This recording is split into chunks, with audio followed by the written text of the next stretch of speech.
दो राज्य मध्य प्रदेश और छत्तीसगढ़ में चुनाव प्रचार अपने आखिरी फेज में पहुंच चुका है। प्रधानमंत्री नरेंद्र मोदी हो या कांग्रेस सांसद राहुल गांधी, दोनों पूरी ताकत इन राज्यों में झोंक चुके हैं। आज पीएम मोदी ने छत्तीसगढ़ के मुंगेली और महासमुंद में चुनावी सभा को संबोधित किया। उन्होंने भ्रष्टाचार के मुद्दे पर कांग्रेस की राज्य सरकार को जमकर घेरा। छत्तीसगढ़ में कांग्रेस सरकार के जाने का काउंटडाउन शुरू हो चुका है। कांग्रेस के जिन नेताओं ने आपको 5 साल लूटा है, उनकी विदाई का समय आ गया है।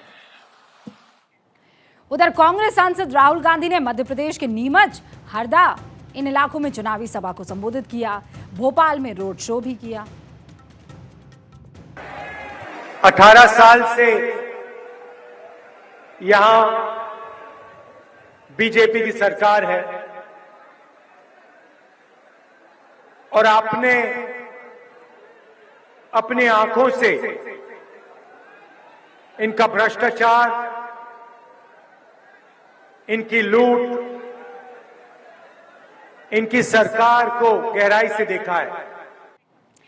दोनों अपने अपने वादे और दावे कर रहे हैं। दिग्गजों ने पूरी ताकत झोंक रखी है क्योंकि दो अहम राज्यों में दोनों राष्ट्रीय पार्टियां आमने सामने हैं और किसी भी हाल में एक दूसरे को मात देने की कोशिश में है।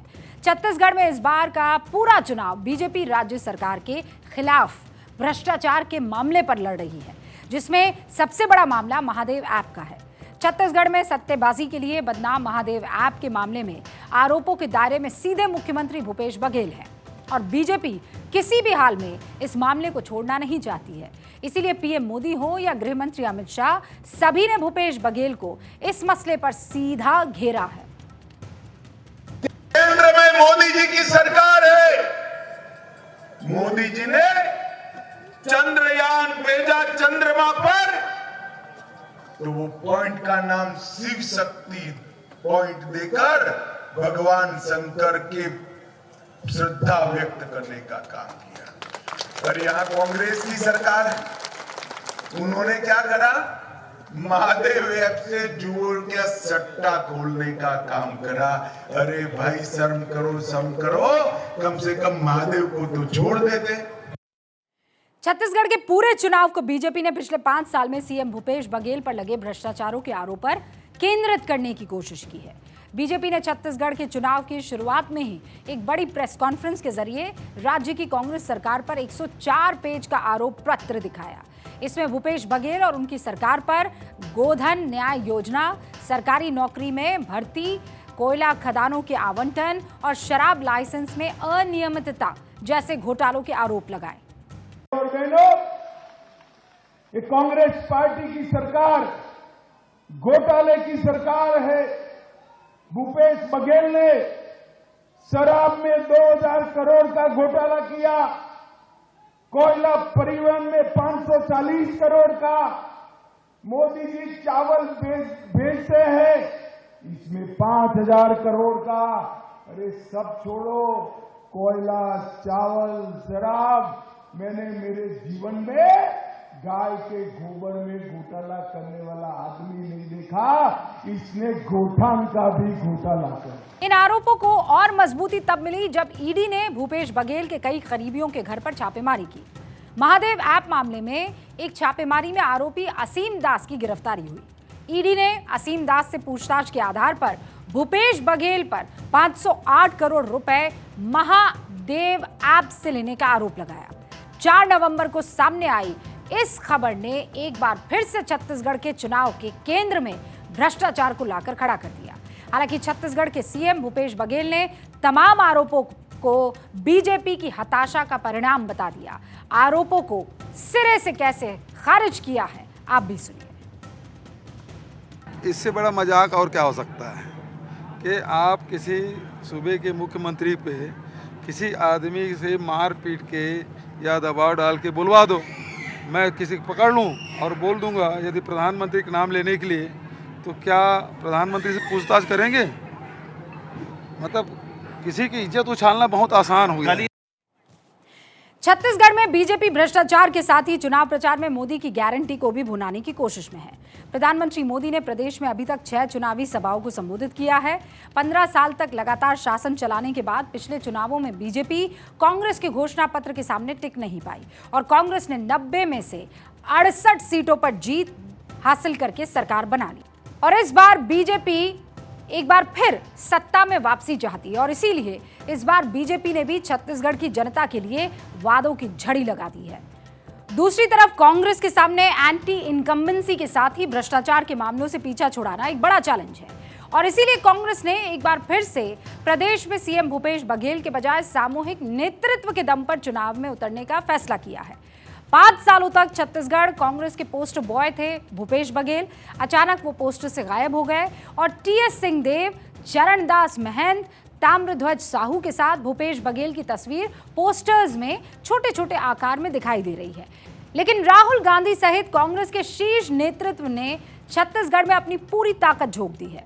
5 साल में अपने कामों के दम पर भूपेश बघेल भी लगातार चुनावी रैलियों में सत्ता में वापसी का दावा कर रहे हैं।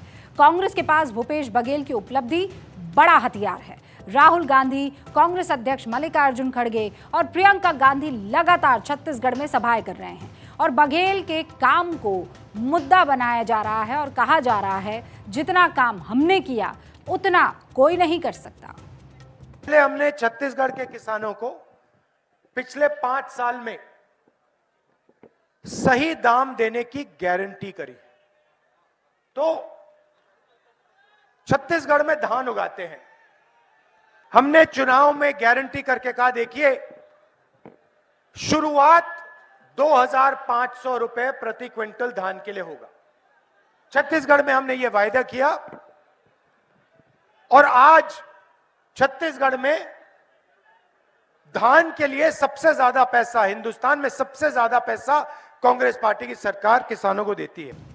इसके साथ ही कांग्रेस ने अपने घोषणा पत्र में भी बहुत सी घोषणाओं के दम पर जनता को रिझाने की कोशिश की है और ये घोषणाएं मुफ्त वाली है। कांग्रेस और बीजेपी में जनता को लुभाने की होड़ सी मची हुई है।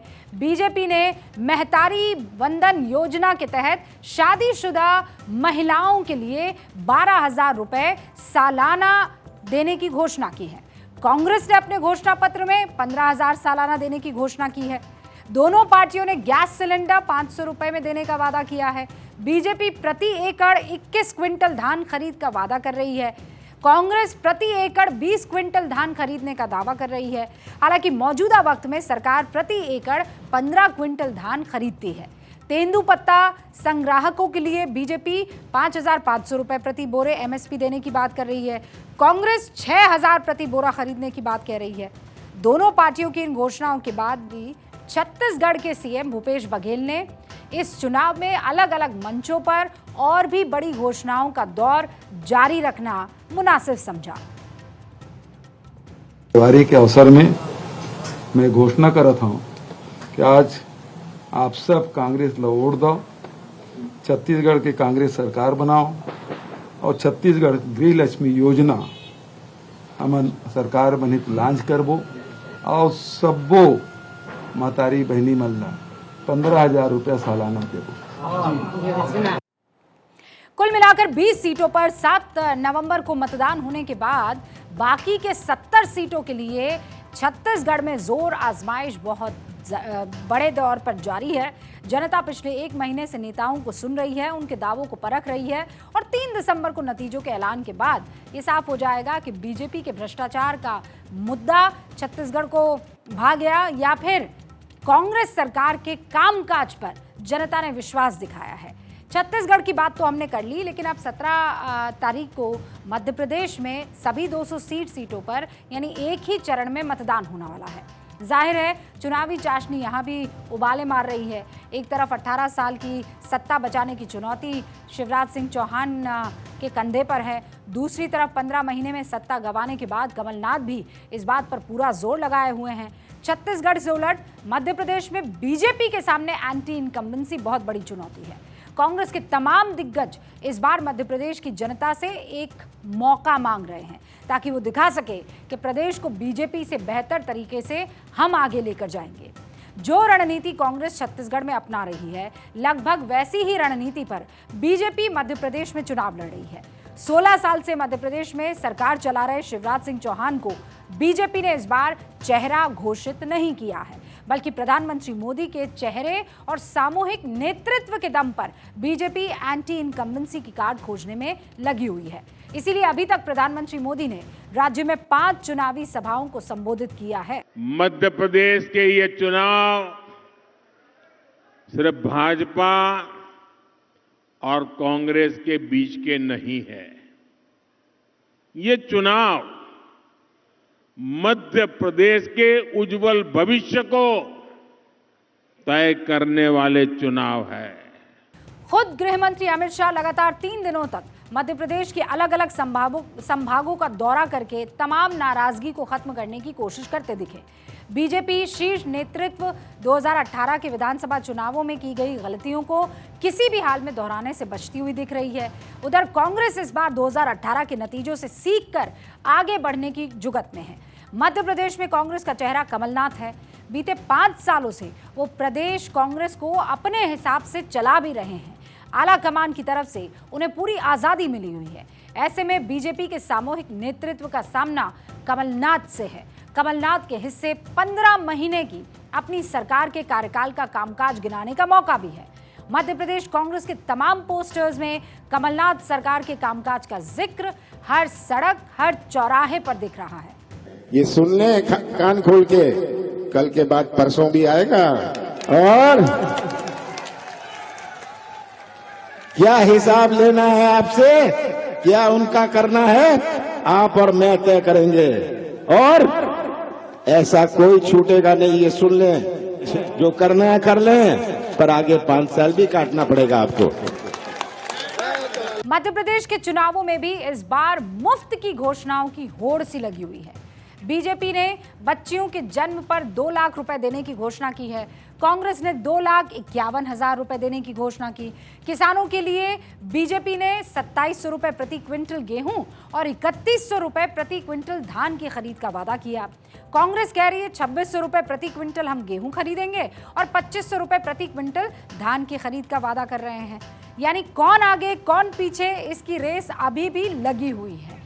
कांग्रेस को पहले ये उम्मीद थी कि वो एमपी में एक तरफा चुनाव जीत जाएगी, लेकिन बीजेपी ने अपने केंद्रीय मंत्रियों समेत 7 सांसदों को और 1 राष्ट्रीय महासचिव को मैदान में उतार लिया है। और चुनाव इस वक्त दोनों ही जगह, चाहे वो छत्तीसगढ़ हो या फिर मध्य प्रदेश हो, बड़ा ही दिलचस्प है।